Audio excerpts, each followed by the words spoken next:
Alright, welcome back. So, like I was saying earlier, I am working on the canopy, so this is what you're going to have essentially. Sorry, but yeah. So that's essentially where your air cylinder would connect to the canopy. And then the back side of this connects to that right there. So it goes in just like this. So this mounts back here on this bulkhead, and that just attaches there. I did kind of a trial fit, and I had the same issue with the last one. They don't ever set that bulkhead perfect, so you have to kind of shin the canopy. So I actually have to put, I think a little piece of ply would be too much, so something about as thick as a washer is what I really need.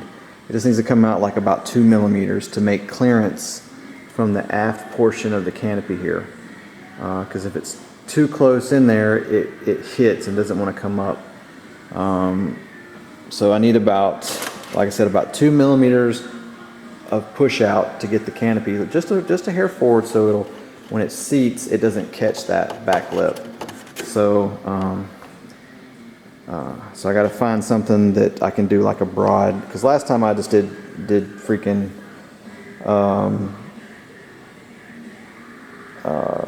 washers, and it was a pain in the butt. So this time I'm just going to put something like I'll find something flat that I can glue on here and leave on here and everything. So, and then once you get it how you want it, you just put, they've done 2 holes, and this bottom hole is too close to these brackets, so I have to drill another hole if I want to put another screw in there. But it really doesn't need but 2. I mean, the canopy, you know, once it's closed, it's not going to go anywhere. So I may re-drill like a hole here in the corner, just so I can get another, you know, the 2 at the top and then 2 at the bottom, just to kind of hold it.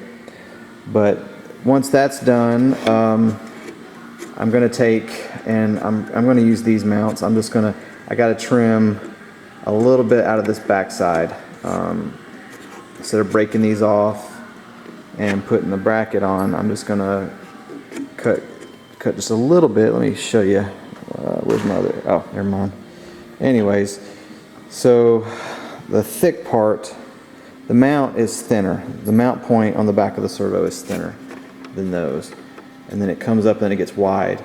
Well, the wide part's hitting, oh gosh, this camera. Wide part's hitting just this back side, so I'm going to take about 1 millimeter off, kind of like in a corner of a box on each side.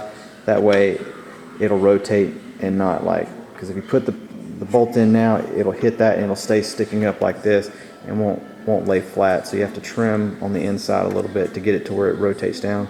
Because when it's completely closed, it goes like that, and as it pushes up, it does that. So when it closes, you got to get it to where it sits all the way down. And last time I drilled a hole, I broke these off and just drilled a hole and put that in the center. Well, when you do that, this is real weak anyways, and it just cracked this thing. And so I'm trying to avoid that. So that is the canopy open and close side. The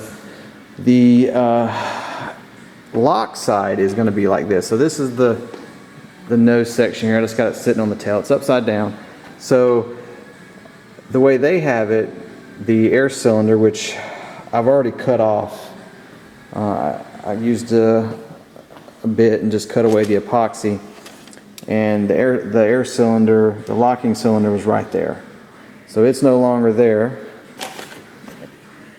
and it will be on the nose side of it, and you can kind of see the pin there. It'll just move in and out into the canopy when it's closed.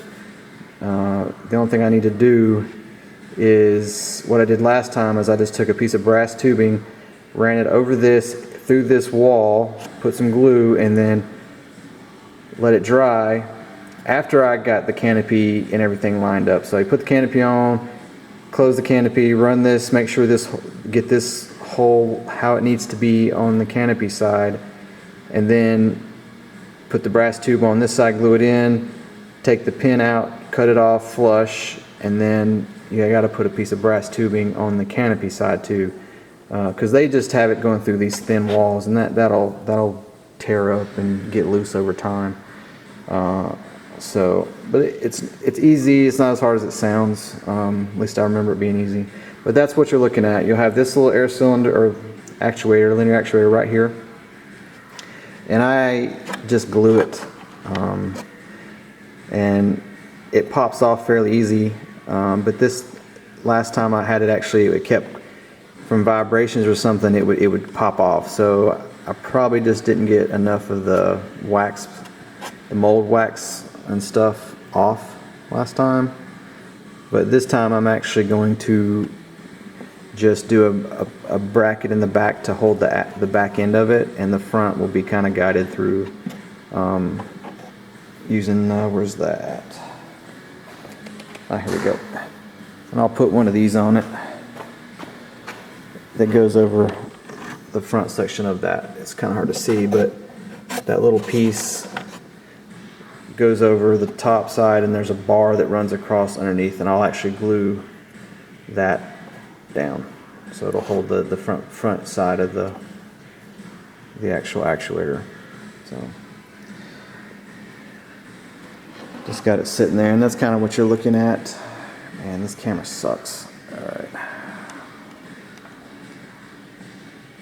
Yeah, it ain't not a very good picture. Get some light, and that's what you're kind of looking at. Doesn't have to stick out much, but it retards in, the canopy opens, canopy closes, and then that comes back out to lock it in. So nothing crazy. And that is all I'm going to do tonight. So once I finish the canopy, then I will get the bottom bay doors and stuff, or bottom bays painted. And gosh, look at that, just crap. And those seam lines that go all the way back through there with the scratches and just gobs of paint. Ugh, just drives me nuts. So I'll sand that and throw some white primer through there, and I'll probably tape these off and paint white over this gray that's all jagged, so it looks, just maybe make it come straight across and clean it up, because that just, I don't know, some people don't care about that stuff, but it just doesn't, it's not right and just looks bad to me. So alrighty, well, you guys have a good one, and I'll see you guys tomorrow. Cheers.